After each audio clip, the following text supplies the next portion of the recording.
decisões para nossa saúde e bem-estar acontecem assim, longe dos consultórios, em conversas que nos chamam a atenção e transformam. Esse é o Conversas que Agregam, um espaço para encontros que ampliam a nossa forma de cuidar, de viver e compreender a saúde.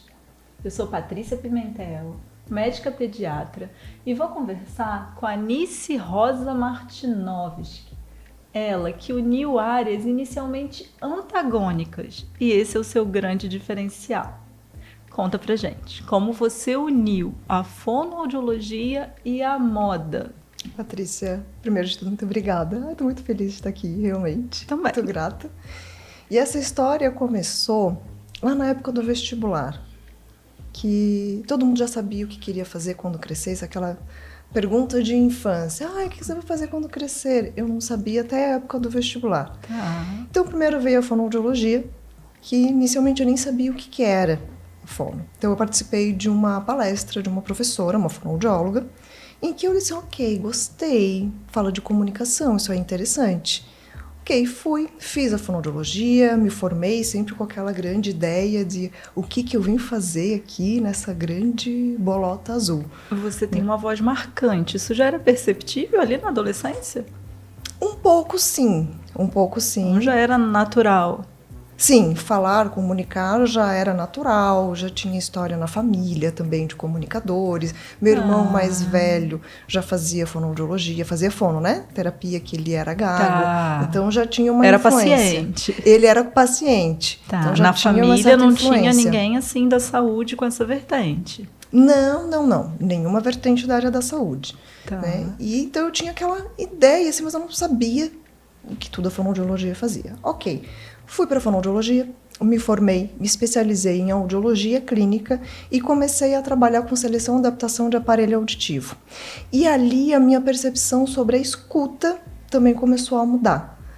Porque reabilitar a audição de uma pessoa trazendo um aparelho auditivo é muito diferente, ele é muito rápido, é instantâneo. É uma parte de terapia que é instantânea, porque tu colocou o aparelho, a pessoa ela já fica, nossa, mas que barulho é esse? Mas que barulho é esse? Eu disse, são os carros. Então, sons realmente muito do cotidiano, a pessoa volta a ouvir e dá aquele respiro novamente. Então, a fonoaudiologia ali, ela me encantou por um período, mas chegou uma época que eu comecei assim, mas é só isso? Eu vou vir todos os dias, daí começou aquela sensação de esperar o final de semana chegar para poder fazer alguma coisa diferente.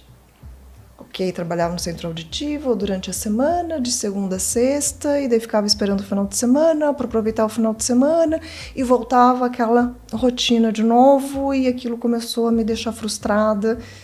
Pergunta. Antes de você seguir, então, que eu acho que você vai caminhar para a moda. Eu fiquei com a sensação, até porque eu conversei agora há pouco com a Carla, e ela estava contando do filho dela, que tem o dom da comunicação, isso tudo. Eu tenho um filho que é assim, a gente diz que já nasceu pronto, né? Tem uma capacidade nata da oralidade, sempre teve um vocabulário vasto, se expressa muito bem. Isso é comunicação. A Anice já comunicava assim de criança? Não, criança não. Não tem essa memória, os adultos não falavam esse dom? Muito pelo contrário. Eu quase casei sem querer, porque eu não falava. Aquela questão mesmo de falar o seu sentir, de se escutar. E denominar as emoções. E conseguir se expressar. Tá. Eu era a quietinha, que não queria incomodar, mas se tivesse que fazer uma apresentação de trabalho na escola, na faculdade, eu era aquela do trabalho de grupo, em que todos me queriam no grupo, porque os outros faziam trabalho e eu ia apresentar. Você já tinha essa facilidade. Eu tinha. Porque você trouxe na história da escutatória, né? Quando você percebeu ali com o aparelho. Eu não sabia como era essa parte da oratória para você. Mas então acho que parte foi treinamento mesmo, a vida levando, né? Sim, Não foi o dom que você está me dizendo de infância. Não, até porque eu vim de uma família da mãe professora. Então a minha mãe sempre incentivou. Nato, então. Incentivou um pouco a questão de não. Tu aprendeu algo, tu vai ter facilidade de ali apresentar. Tá. Né? Então isso. O palco que é o tablado ali de uma escola, era fácil, era o teu dia a dia. Eu tiro por mim, porque eu não venho de uma família de médicos, nem de uma família de comunicadores, então eu acho que tenho algumas barreiras ainda a passar em relação à comunicação. Então, quem vem de professor, assim, já é um caminho mais fluido, assim, me parece. Foi, pensando agora, assim, por esse ponto de vista de influência, até que foi, mas não foi uma influência direta. Tá. Se pensar em influência direta, eu teria feito veterinária. Não, ok. Tá, não teria feito fonoaudiologia, mesmo que quando eu entrei na fonoaudiologia, eu não sabia exatamente o que era. Eu sabia que o meu irmão fazia uma terapia para melhorar a gagueira, mas eu nem sabia que era fonoaudiologia. Okay. Né? Então, entrei na fono, veio dessa parte da escuta com o aparelho auditivo, porque era onde tinha um resultado mais rápido. Ok. Ficar anos fazendo terapia, aquela coisa longa, prolongada das outras áreas, eu disse, não tenho paciência para isso. Perfeito. Né? Então, eu estava ali, aquele script bem certinho da vida, de que estuda, entra na faculdade, se forma, daí começa a namorar, depois casa. Eu estava nesse script lindo, maravilhoso. Então, tinha me formado, já tinha feito pós-graduação, estava trabalhando num centro auditivo muito bem conceituado, que todas as fonoaudiólogas tinham sonho de trabalhar lá, porque tinha toda uma conduta que era realmente de reabilitação auditiva e não de meta de venda de aparelho auditivo. Ok. Que isso existe uma grande diferença. Então, ali, eu já estava há alguns anos e começou a dar um circo-tico de querer trabalhar a criatividade. Né? Casada, sabe, bem aquele script mesmo, bem lindo, maravilhoso da vida, né?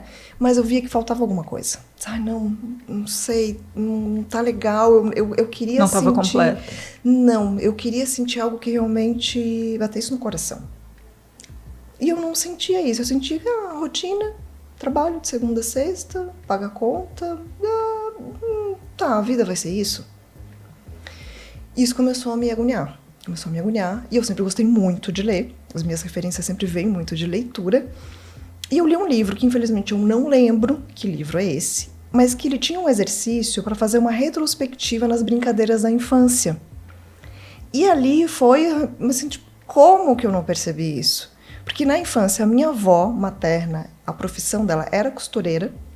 Na casa das minhas tias, da minha mãe, das minhas primas mais velhas, fazia parte do enxoval, quando ia casar, o ateliê com a máquina de costura. Ah, que legal. Então, a minha infância toda, as brincadeiras de infância, eram a minha mãe fazendo roupas, costurando, fazendo roupas de boneca, e eu, a minha irmã, né, eu sou gêmea idêntica, e eu e a minha irmã brincando de trocar roupinha de boneca. O que a gente mais tinha era roupa de boneca, tinha muita roupa de boneca.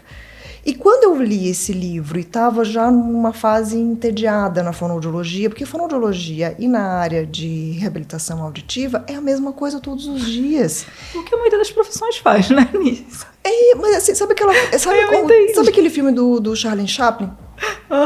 Que ele fica, né, um filme mudo e que ele ficava todos os dias fazendo a mesma coisa na fábrica. Era assim que eu me sentia. E quando eu li esse livro que fez essa retrospectiva, eu falei assim, gente, como é que eu não fiz moda? Como é que eu nunca pensei em fazer moda? Então, fui Tocou fazer. O coração, foi isso? Tocou a emoção. Eu pensei, é agora. É agora que eu vou me encontrar no trabalho, é agora que eu vou me encontrar na carreira. E realmente senti esse coração preenchido. No entanto, que quando eu comentei com conhecidos e familiares que eu ia fazer outra faculdade, ninguém me apoiou. Foi zero. Mas assim, completamente zero. Eu lembro de uma frase da minha irmã mais velha, que ela disse o seguinte, o que é? Vai começar a fazer moda para ser vendedora de calça jeans no shopping? Eu disse, olha que não ganha mal. Né? Então, a certeza era tanta da voz do coração que eu não me importei em nada que outras pessoas falassem contra, me abalou para essa decisão. Né?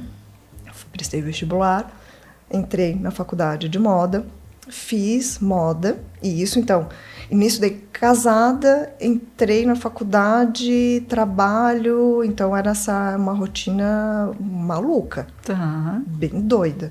Tinha dias que o meu ex-marido chegava em casa, ele literalmente não tinha onde sentar. Porque todas as cadeiras estavam ocupadas, ou era com desenho, material de desenho, ou era tecidos, ou era assim um caos. E então, você plena, feliz. Sim, aquele ritmo ali de criação era algo que realmente me preenchia. Ok, concluí a faculdade de moda, trabalhando ainda como fonoaudióloga, com aparelho auditivo, e eu chego, tá, e agora o que eu faço com toda essa informação? Porque o que aconteceu? Eu continuava trabalhando como fonoaudióloga, com aparelhos auditivos. E depois, logo que eu me formei, eu comecei a trabalhar com criação de figurino de grupo de dança contemporânea. A rotina mais doida ainda. Eu falei, gente, mas a minha vida vai ser isso? Será que eu fiz as escolhas erradas? Será que eu não tive essa escuta interna com muita clareza? Porque agora o que eu vou fazer? Fono num período e designer de moda no outro, e estava muito carregado, assim, a rotina mesmo. O casamento nisso já estava mais ou menos uns 4 ou 5 anos, já começou a se abalar porque eu não me sentia satisfeita. Eu não me sentia realizada e eu ficava nesse anseio de buscar essa realização profissional. Que muitas vezes é pessoal, não era, às vezes, sobre o casamento ou sobre o outro, né? Era interno. Isso, era interno, mas isso já estava refletindo em todo o meu meio. E no meio disso tudo, né, dessa confusão, acontece algo que muda completamente o rumo das coisas, né? A fonoaudióloga que trabalhava comigo, eu convivia mais com ela do que com as minhas irmãs, porque eu estava ali todos os dias trabalhando com ela. Ela se deixa morrer. Ela deveria tomar um medicamento e ela simplesmente não tomou. Não toma. Né, e veio a falecer.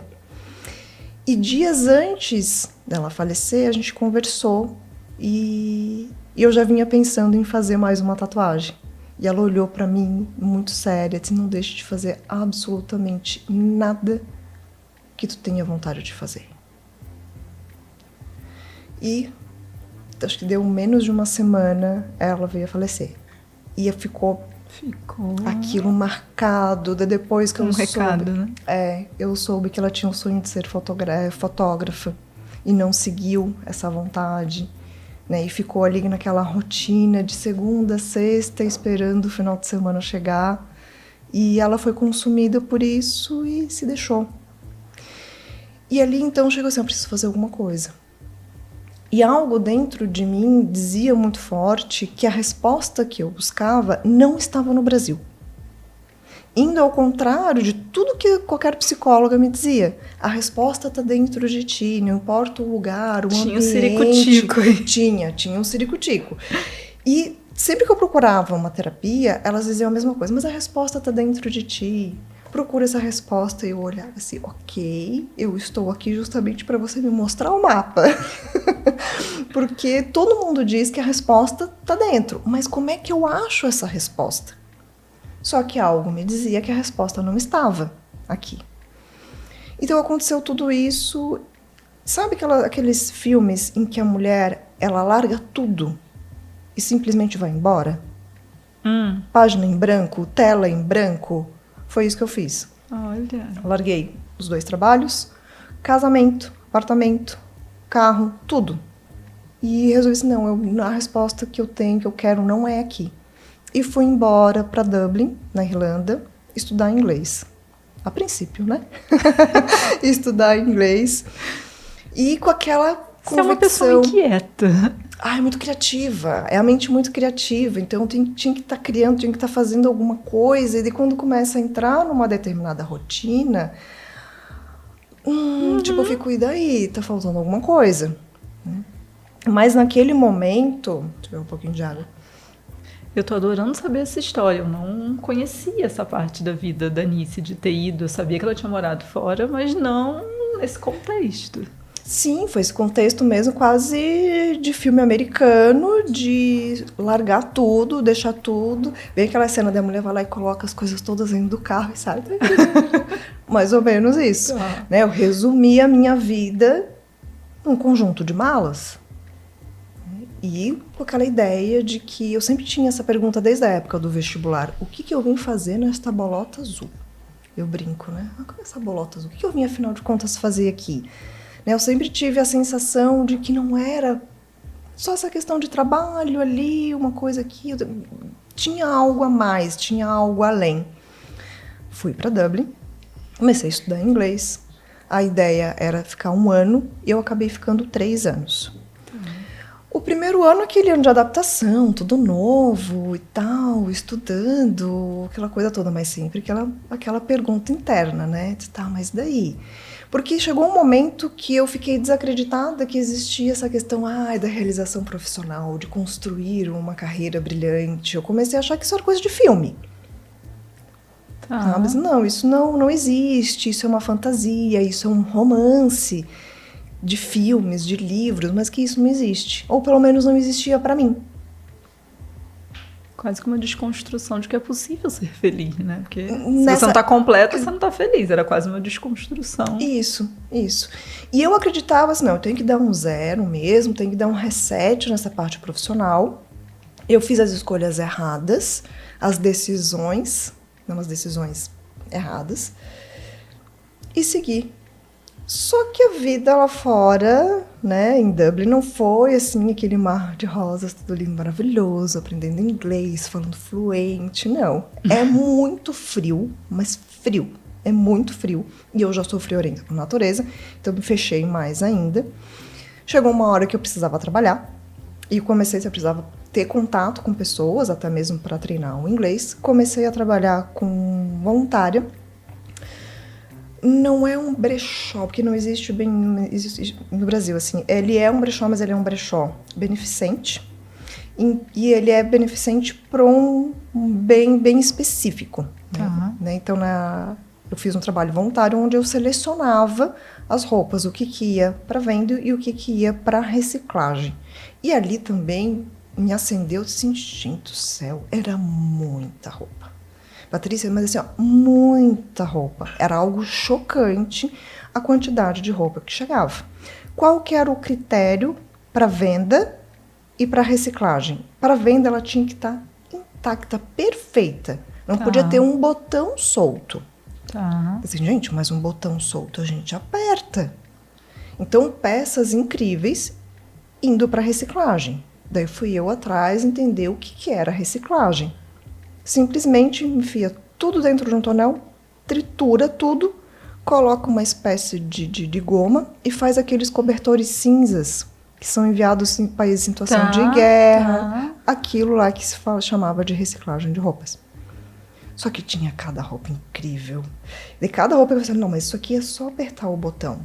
Não, mas essa daqui é só lavar. Só tava uma sujeirinha. Entendi. E peças com qualidade que a gente não tinha aqui no Brasil. Principalmente roupas de inverno.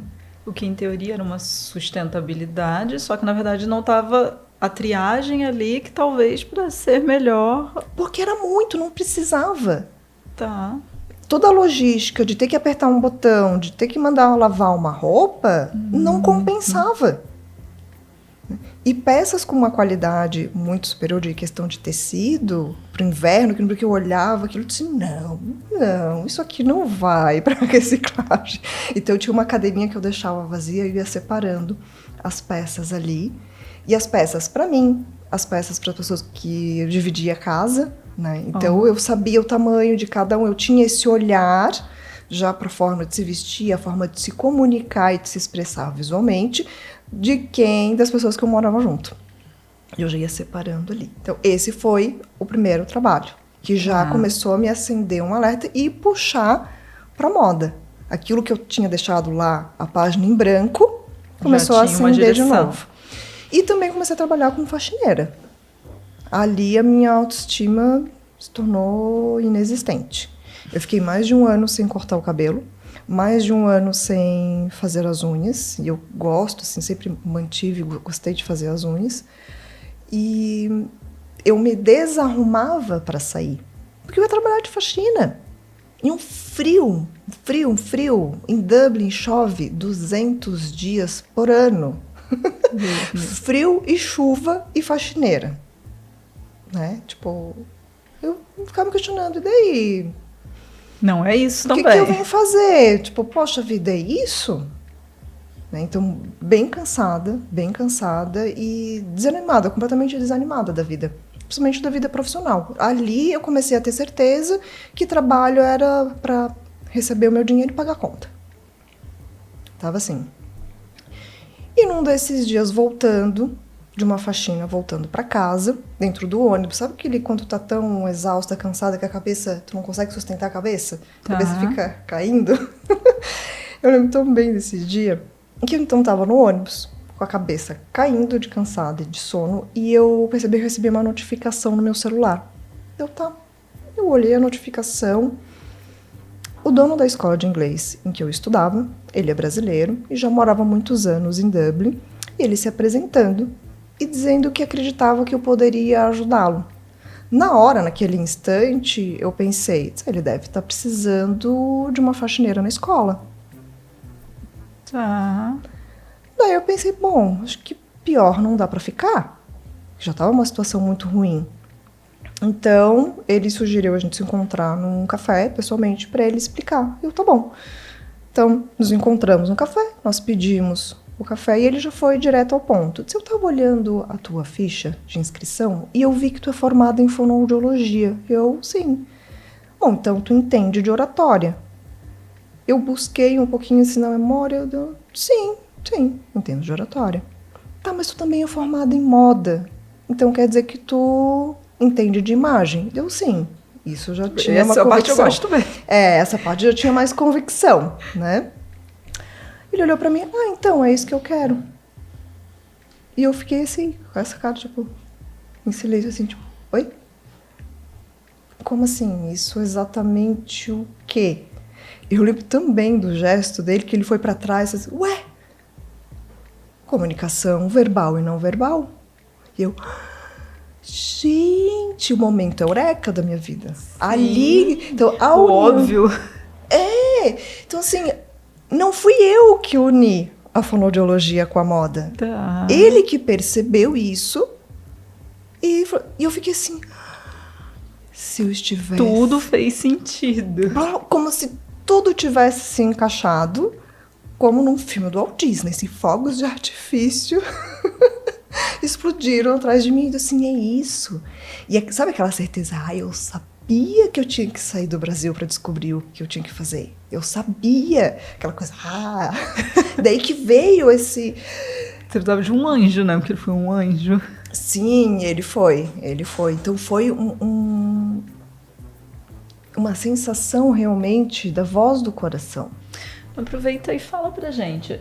Eu acho que eu sei, mas vou deixar você contar a parcela de comunicação, verbal, não verbal, como é que é essa apresentação? Fala resumidamente um pouco disso. Aí que chega quando eu descobri isso também. Porque quando ele fez essa proposta, eu pensei, mas espera aí, eu nunca fiz isso. Eu vou precisar estudar. Tá. Então, a gente combinou, a gente fez um acordo ali que eu teria um tempo para estudar, para então realmente começar a organizar um protocolo de atendimento. Muito com a ideia da fonoaudióloga, da terapia, Sim. Aquela coisa de fono, né? Então, primeiro eu vou precisar preparar uma anamnese, um protocolo certinho do que eu vou fazer. E a primeira coisa que eu fui fazer é buscar quem já havia unido a fonoaudiologia com a moda.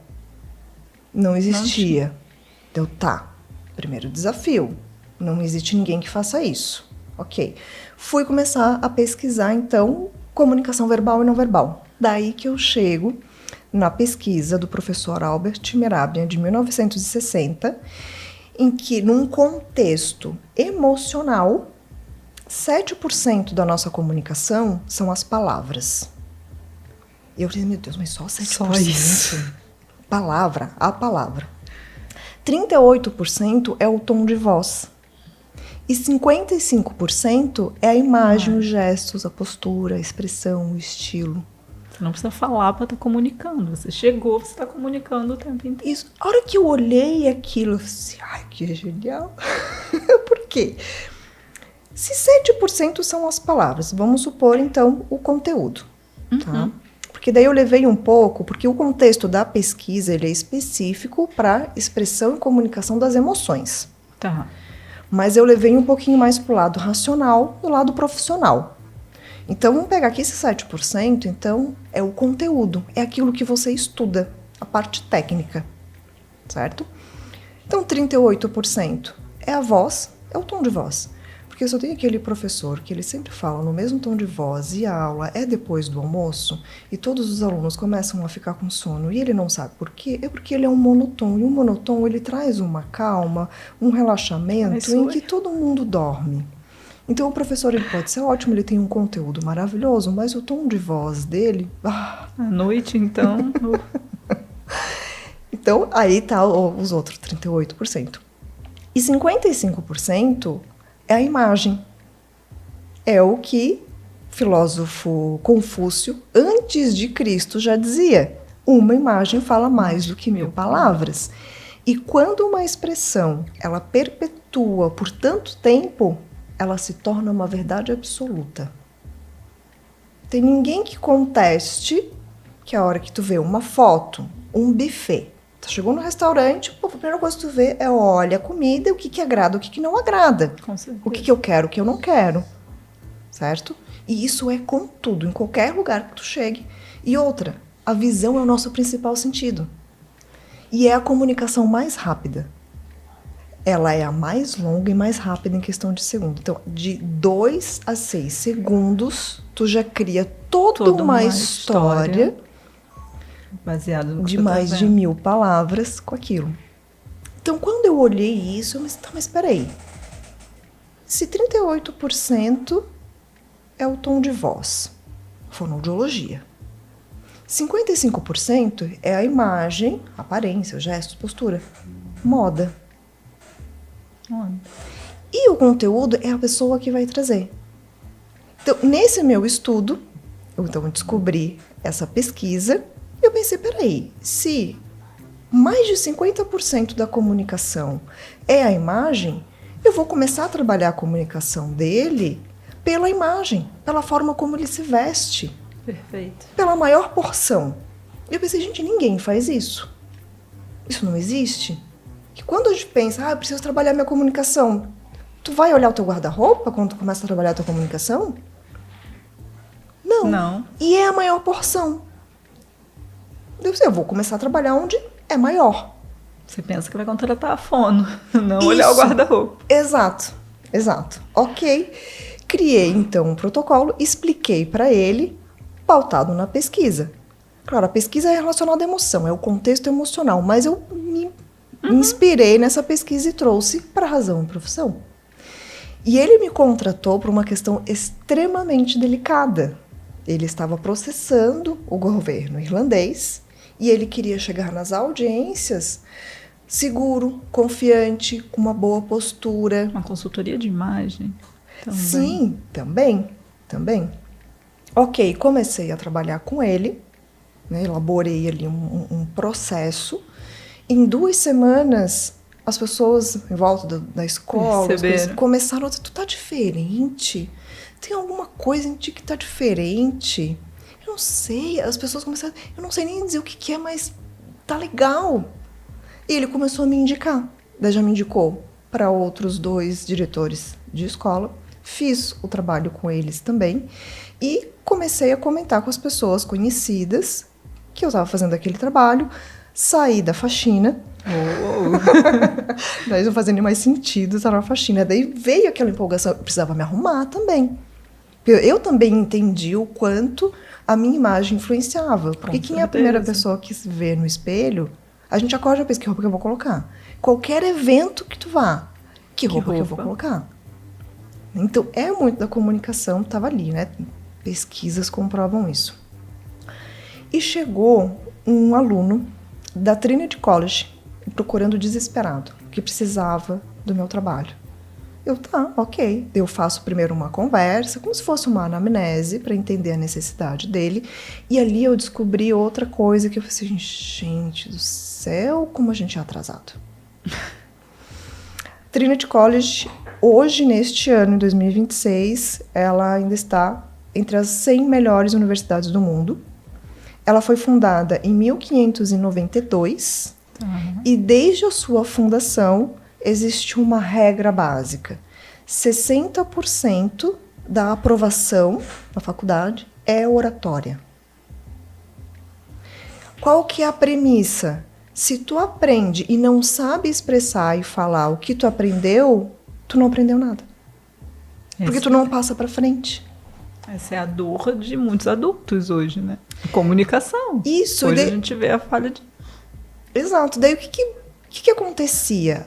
Alunos brasileiros que conseguiam entrar na Trinity College não tinham problema de fluência com o inglês, mas nunca tiveram uma aula de oratória.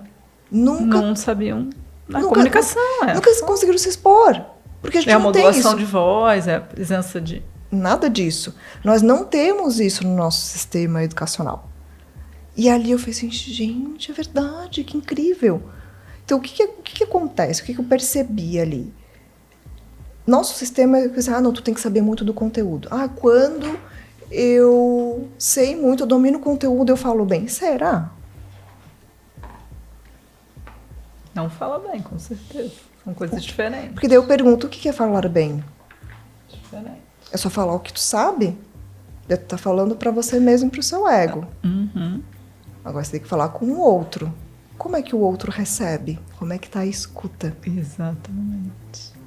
E ali então começa todo esse processo de união da fonoaudiologia com a moda para trabalhar 93% da comunicação.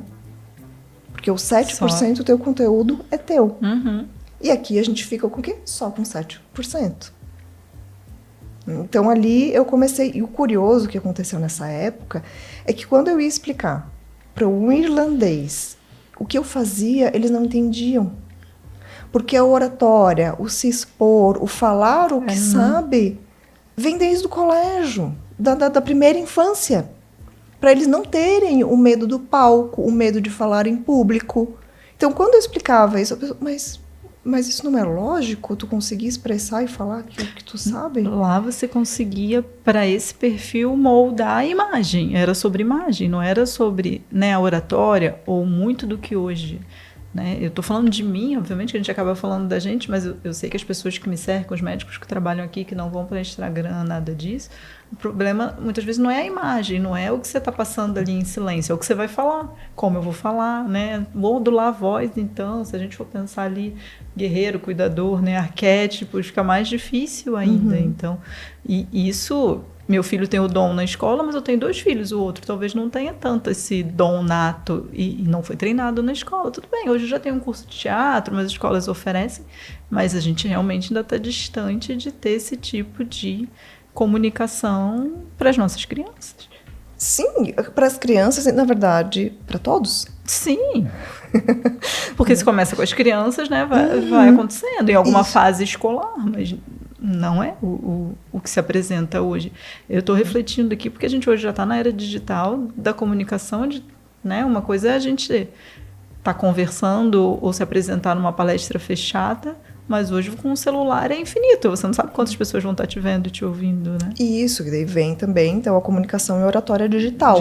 Outro assunto. Porque eu não estou falando com um público, eu estou falando com uma câmera. Mas tudo é falar. É falar. É falar. E falar sem ler, sem estudar, simplesmente chegar e conversar e falar, e interpretação. Isso, também. E também a congruência entre imagem, gestos e fala.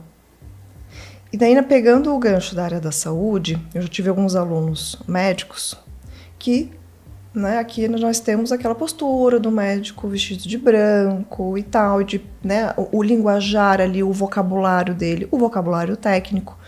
E o que acontece muitas vezes é que o médico ele prescreve um tratamento, prescreve ali um medicamento e o paciente ele não entendeu.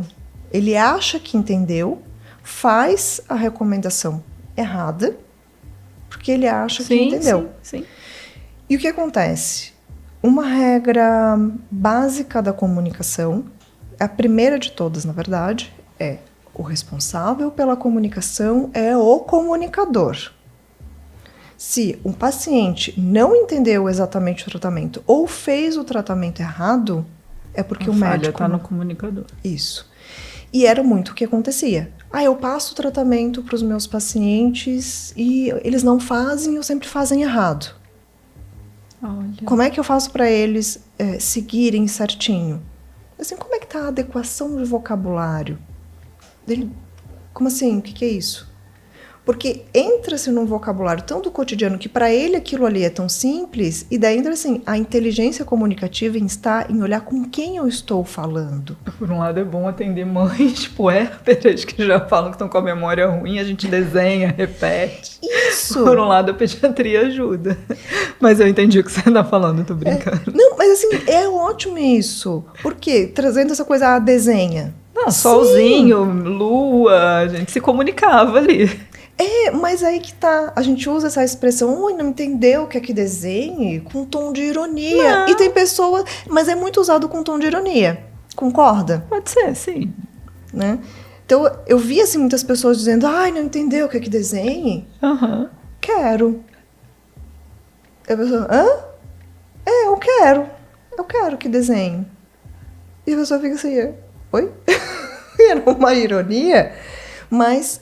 Sim, tem pessoas que são mais visuais e que elas vão entender melhor por esquema. Sim. Então, dependendo com quem eu estou comunicando, eu preciso adaptar a minha comunicação, me adequar. Sim. Só que não é isso que acontece. Porque nós temos o teste do QI, que vai analisar a nossa inteligência, o nosso coeficiente intelectual. Todo mundo já ouviu falar de teste de QI. Com o Daniel Goleman, veio a inteligência emocional. E a inteligência comunicativa está onde? Eu tenho muito conhecimento técnico, mas na hora de passar esse conhecimento técnico, eu não consigo fazer adequação de vocabulário, o outro não me entende. Eu tenho a emoção... Posso trabalhar a inteligência emocional. Vou trabalhar a inteligência emocional, mas eu continuo tendo dificuldade de falar das minhas emoções. Então aí vem a inteligência comunicativa. E que está no todo. O todo qual é?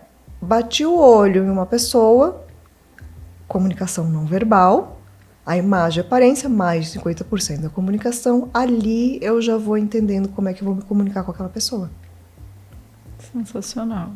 Então, aí que veio toda essa junção da fonoaudiologia com a moda e veio se aprimorando, porque eu continuei estudando, continuei buscando artigos, livros. E você volta para o Brasil e começa a trabalhar com isso especificamente? Sim, eu volto para o Brasil em 2017. Daí eu participo de um curso de neuropersuasão e dentro desse curso cada aluno tinha que fazer um vídeo se apresentando e apresentando o seu trabalho. E ali então eu contei esse trechinho da história e veio uma mulher conversar comigo. Eu falei assim, eu acho que eu preciso do teu trabalho. Ela é fisioterapeuta do interior de Minas. E eu, ok. Só aqui no Brasil eu nunca atendi, né? Então vou começar a atender agora. Eu tô voltando, me readaptando ao Brasil e tal. E eu começo a fazer o trabalho com ela. Há muitos anos ela vinha fazendo terapia, mas a questão dela era conseguir se expressar, era conseguir se expor. Eu disse, olha, eu tenho um protocolo de 8 semanas e ele funciona nesses blocos. O primeiro bloco é a sua imagem e depois a gente começa a trabalhar a organização das ideias para você começar a falar. Porque no meio disso tudo as pessoas me perguntavam, o que tu faz? Eu, agora, o que eu falo? Tá. Porque eu não era só fonoaudiologia e também não era só moda. Não é só oratória, não é só consultoria de imagem. Não existe um nome que define. Certo. Ok, dependendo da situação, né, o contexto, o que tu faz? Eu sou fonoaudióloga. Ok. O que tu faz? Eu vi, não tem um pouquinho mais de tempo? E depois eu fui testando nomenclaturas. Eu sou consultora de imagem oratória. E sempre a pessoa vê com a expressão de cara de ponto de interrogação. Nossa, mas fonoaudiologia, oratória, fonoaudiologia, moda, o que tem a ver uma coisa com a outra? Sim, eu vou contar como eu te conheci. Eu estou lançando um produto digital, enfim, e atualmente, até para o lançamento, a gente tenta entender um pouquinho, né, do que está acontecendo ali, se é expert, se não é, enfim. Na posição que eu estava, apareceu a oportunidade de um curso do Érico Rocha aqui, em Florianópolis, e eu me inscrevi, fui lá quietinha, sentada, assistindo, acho que foi no segundo dia, né? Foi no terceiro dia. No terceiro dia? No primeiro eu tenho certeza que não foi. A gente podia tirar dúvidas, enfim, tinham muitas pessoas ali, não sei dizer quantas pessoas tinham, mas umas 300 pessoas, talvez, tudo isso? Acredito que sim. Sim, né? Acredito que sim. Ela levantou para tirar dúvida com o palestrante que estava ali no palco, né? Ela se apresenta, tira dúvida, não contou essa história, mas falou brevemente do produto que ela queria lançar. Quando ela acabou de falar, eu fui lá e falei, eu preciso de você. Eu e mais 2 pessoas. Isso. O que me chamou a atenção foi, qualquer pessoa pode levantar e tirar uma dúvida e falar, eu sou uma delas, e muitas vezes eu não faço isso, mas as pessoas não têm um vocabulário, às vezes para se expressar, para fazer uma pergunta. A pessoa que vai responder não sabe, não entende a dúvida. E a Nice levantou, narrou uma história breve, tirou a dúvida dela, até o palestrante prolongou ali a conversa com ela, eles levaram ali um tempo, e quando acabou eu falei, meu Deus, a gente precisa falar que nem ela, se expressar que nem ela, né? Ela estava tentando criar um produto de venda, ela já tinha 3 compradores ali do produto dela. Por quê? E a gente vai voltar para o digital. Porque talvez antes a gente não tivesse a necessidade dessa comunicação toda. Eu também fiz uma transição de carreira ali, né? Eu fazia neonatologia no Rio de Janeiro, mudei para cá há 8 anos, voltei para pediatria de consultório. E em 2023, eu lembro muito bem de fazer uma mentoria, e ela falou para mim, já existia agregar, ela falou para mim, Patrícia, você precisa falar. Eu falava, não, Chay, meu palco entre 4 paredes, tá bom. Porque eu sou médica, atender minhas crianças é o que me realiza. Eu não preciso buscar outra realização, não é isso que eu estou buscando. Eu já estou dentro do que eu queria fazer desde criança, já sabia, já estava bom para mim. Mas ao longo disso, eu entendi, vamos botar de 2023 para cá, que se a gente não estiver no mundo digital, daqui a pouco a gente não é ninguém. Então a gente precisa estar no mundo digital. Eu entendi que eu posso falar para mais mães, para mais pessoas, né? Então eu venho nessa busca de me aprimorar para poder falar melhor, para poder transformar, vamos ao termo transformar, acho que a gente pode, né? Transformar mais pessoas, mais famílias. Como é que você vê essa comunicação? Como é que você vê esse mundo novo onde, você vê, eu tô aqui de host, né? Onde as pessoas estão não nem buscando, as pessoas naturalmente precisam se comunicar de uma outra forma. Sim. Como é que isso tá para quem já atua nessa área? Como é que você entende esse movimento, esse momento? Primeiro de tudo, né, Patrícia, a gente tem que entender que uma geração e a nossa geração não nascemos com o celular na mão. É tanto que eu mesmo passei, e eu acredito que estou passando por esse processo, porque meus atendimentos eram individuais ou dando aula presencial. E não era para comunicação digital também. Os primeiros alunos que você teve, era para uma apresentação, né? Era para pontos específicos. Para a imagem. Como você falou, do primeiro que te convidou, né? Ele queria passar uma imagem mediante um júri, né? Isso. E sempre foi assim. Todos os meus atendimentos foi exatamente como aconteceu contigo. Eu ia, de repente, num grupo de network, ou dentro de um curso, ou dentro de algum lugar ali onde eu tinha oportunidade de falar. E aí tem um ponto que é importante, nunca perder a oportunidade de falar. Só que daí vem a vergonha, vem a timidez, mas como é que eu vou falar? Daí vem o coração acelerado, vem o medo do branco, e ainda é o maior medo das pessoas o falar em público, se expor, daí vem tudo isso. Mas sempre que eu falei, vinha 2, 3 pessoas. Eu quero a tua consultoria. Então, eu vinha atendendo isso, né? Ano passado, já completou 10 anos que eu tenho essa metodologia. E sempre foi dessa forma, e sempre foi por indicação. Só que daí algumas pessoas começaram, tu precisa pro digital. Que não é vista, não é lembrada. Eu tinha um ranço dessa expressão. Que não é visto, não é lembrado. Que não é visto. Só que a questão, eu sempre estava muito habituada com essa troca da imagem, da postura, dos gestos. Eu ia falar da troca do 1 a 1. Para mim é fácil conversar no 1 a 1. Isso, porque a gente veio dessa cultura do 1, a gente não veio de uma cultura digital, né? Já os meus sobrinhos, os teus filhos, já é outra cultura de comunicação. E daí começou essa pressão. Porque tu tem que ir pro digital, Eu digo que a minha constância no digital é ir e vir. Porque eu não tenho. Mas eu lembro tão bem, a primeira vez, ok, vamos fazer um vídeo. Tem que ir pro digital, vamos fazer um vídeo. É uma nova comunicação para você também. Sim. Porque aquela questão, o medo de falar em público, de pegar o microfone e ir pro palco, nunca foi um problema. E ele se aprimorou quando eu uni a fonoaudiologia com a moda. Mas e daí? Como é que se fala sozinha? Porque no fundo, com o celular, A gente está falando sozinha. Qual que é o viés principal da comunicação? É a troca. Ok, eu tô trocando com um ser que eu não faço ideia quem é. Porque ele tá lá do outro lado da câmera, eu não sei quem é. Daí o que eu fiz? As táticas, né? Coloquei um tripé de mesa, coloquei o celular e um monte de porta-retrato. Tá ali meu público. Pensei que fossem as bonecas com as roupas da moda ainda. Não, vamos facilitar. Eu peguei os porta-retratos e coloquei assim atrás do microfone. Pra assim, ok, agora eu tenho que treinar o meu cérebro. Subconsciente. Que aquilo ali é o meu público. E eu ainda tinha que ficar olhando no pontinho da câmera. Eu não podia ficar olhando pra mim, na imagem do celular. Que no nosso cérebro isso é muito difícil.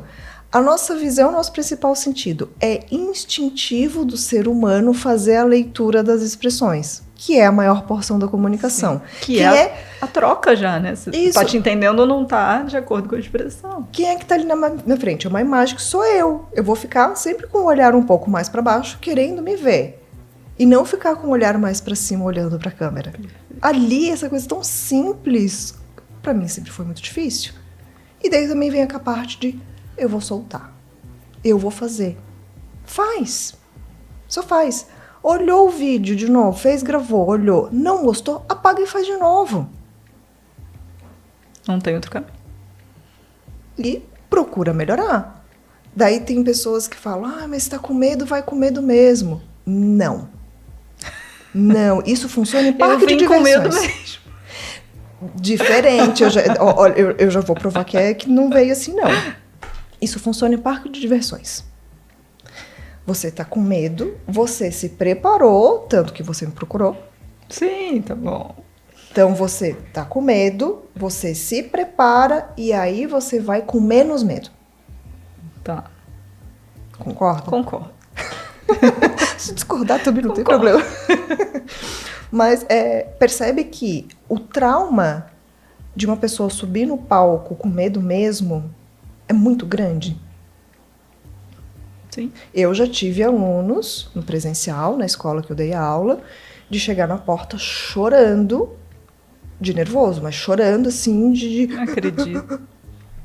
de ter realmente uma glossofobia ali, né? A fobia de falar em público. Eu sei, eu não vou te obrigar a fazer nada. Se quiser falar sentada, ok. Se não quiser falar, tudo bem também. Mas vem na próxima. Ela falava sentada e cada aula ela sentava uma cadeira mais perto do palco. Tá. Ok, foi no tempo dela. Então, aí veio tudo, né? Veio toda essa história, as coisas foram acontecendo, os anos foram se passando. E tem uma coisa bem importante, Patrícia, que eu gostaria de salientar, que não é nenhuma fala minha, mas algo que eu li no livro do Chris Anderson, do TED Talks, em que ele comenta num trecho que as mulheres subestimam aquilo que elas têm para falar. Porque ele é presidente do TED Talks e curador-chefe. É ele que seleciona. E quando ele vai... E os homens acontecem o contrário. E tem muitos homens que acham que contribuem e falam, não ensinam nada. Falas dele. Porque culturalmente o homem, né, sempre se apresentou. A oratória, ela ainda é majoritariamente, enrolei a língua, é masculina. Masculina, majoritariamente masculina. Então, se ele diz isso me acendeu um grande alerta. Assim nasceu oratória para elas, era a minha pergunta. Assim nasceu oratória para elas, me sentindo incomodada e também me sentindo pertencente daquela fala. Sim, sim. De ter muito conteúdo, de ter muita coisa, de ter estudado muito e travar para falar. Principalmente no caso digital. Sim. Se for falar em público, não, né? Tu mesma viu. Mas no digital, às vezes eu perco a paciência, porque eu gosto da troca. Entendi. A gente está caminhando para o final, Nice.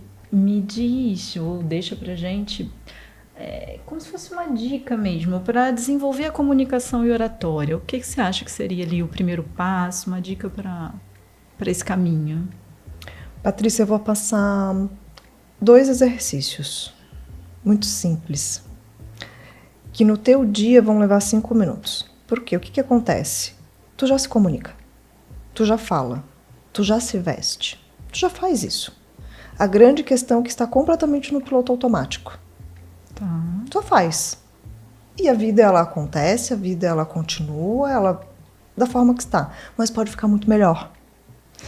Primeiro exercício, 2 minutos cronometrado em frente a um espelho de corpo inteiro. E observa o teu diálogo interno. A comunicação, ela vem de dentro para fora. E daí que vem a escuta de si mesma, a escuta da voz do coração. Começa aí. De roupa, sem roupa, depois do banho, mais 2 minutos cronometrados. Existe toda uma mudança química no corpo, comprovado cientificamente. Uma ferramenta de autoconhecimento? Também. Mas ele é de autoconhecimento e muito mais de percepção. Tá. Começa a tua comunicação ali. Tá? 2 minutos na frente do espelho.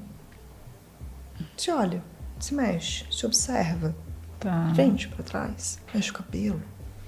E observa o que vem. Quais são os pensamentos que você tem em relação a você mesma? Porque é com esse corpo que tu se expõe. É com esse corpo que você se comunica. Se vestiu, dá aquela olhadinha também. Não precisa ser 2 minutos, mas ali tu vai estar treinando o teu cérebro a se olhar e pensar aonde que pode ficar melhor. Tá. Primeiro, 2 minutos. 2 minutos. É rapidinho. E o outro de entonação de voz. Eu adoro esse exercício, porque ele é muito simples. O bom dia. O exercício do bom dia. Todos os dias a gente dá bom dia, no piloto automático. Certo? Uhum.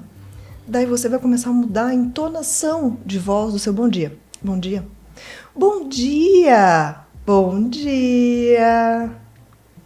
Tá. É o mesmo bom dia? Claro que não. Não. Sorrindo sem sorrir. Bom dia. Se escutando, não. É isso. Eu passei esse exercício para uma aluna e ela dá bom dia, ela ficou um pouco assim... Eu sinto, é casada, não é? E ela, sou. Bom, então existe um ser que acorda com você todos os dias, certo? Ela, sim. Então é para ele que você vai começar a dar um bom dia. Assim, aliás, como é que anda o bom dia pro marido? Ela parou um pouquinho assim, pensou. Quase um bom dia, por quê? Não, ela parou, pensou, olhou assim, gente, eu acho que eu só tenho dado tchau. Deu, é? E como é que tá o casamento? Deu, olha como comunica. Ou seja, eu tava bem, mais ou menos. Tá. Então, bom dia transformador. De uma semana para outra. Daí na semana seguinte, eu perguntei, daí, como é que foi? Gente, como um bom dia fez diferença. Olha, perfeito. Gostei. Bom dia. Gostei. Me conta outra coisa. Eu sei que você adora livros. Uma dica também. Vamos ficar como uma dica de um livro para as pessoas que inspire esse momento. O que você tem a falar, a sugerir? Um livro que eu gosto muito, que eu indico e que eu, na verdade, eu presenteio às pessoas, é um romance psiquiátrico, O Futuro da Humanidade, do... Ai, gente, deu branco. O Futuro da Humanidade. Não conheço. Augusto Cury. Do Augusto Cury. Tá. Olha, esse livro, ele mudou completamente a minha visão sobre o julgamento do outro. E o que acontece? Uma das coisas que mais travam as pessoas de se expressar, de se comunicar, de colocar as ideias, todo mundo hoje em dia fica falando, porque você tem que se posicionar. Posicionar o que é? É defender aquilo que você acredita. Mas o que acontece? Mas eu tenho medo do julgamento, o que os outros vão pensar? Esse livro, ele mudou a minha perspectiva sobre o medo do julgamento. Sobre o outro. Sobre o outro. Sobre o que eu penso em relação ao outro. Qual que é a minha comunicação interna em relação ao outro. Perfeito. E para finalizar, fala pra gente. Agregar saúde e bem-estar na sua vida. O que você faz? Como é? Escutar a voz do coração. Perfeito. Foi o que te transformou, que te moveu, que te movimentou. Escutar a voz do coração. Mesmo que todos à sua volta digam que não. Escuta a voz do coração. Legal. Quer deixar alguma outra mensagem? Olha, Patrícia, olha, não dá abertura porque eu gosto de falar. Eu tenho um convite, na verdade, para mulheres, que eu estou lançando o programa Mulheres que Falam, que é o programa que surgiu lá em 2015, que é o programa que eu fiz várias consultorias individuais. Agora ele vai ser em grupo para que justamente haja cada vez mais a troca e a troca online. Então eu estou com uma turma aberta, o programa Mulheres que Falam, que traz toda essa vertente de imagem, gesto, postura, autoconfiança, para falar o seu posicionamento, que é aquilo que você acredita. Perfeito. Então fica o convite. A gente vai deixar aqui o @oratória para elas e o projeto Mulheres que Falam. Eu já participei, acho que de uma prévia, assim, então super indico. Nice, muito obrigada. Eu adorei conversar com você, muito, muito feliz. Obrigada a vocês que nos assistiram. Foi um prazer conversar com a Nice. Acho que levamos muitas reflexões, muitos pensamentos, a dica de livros e de postura com o nosso bom dia, ou boa tarde, boa noite. Obrigada.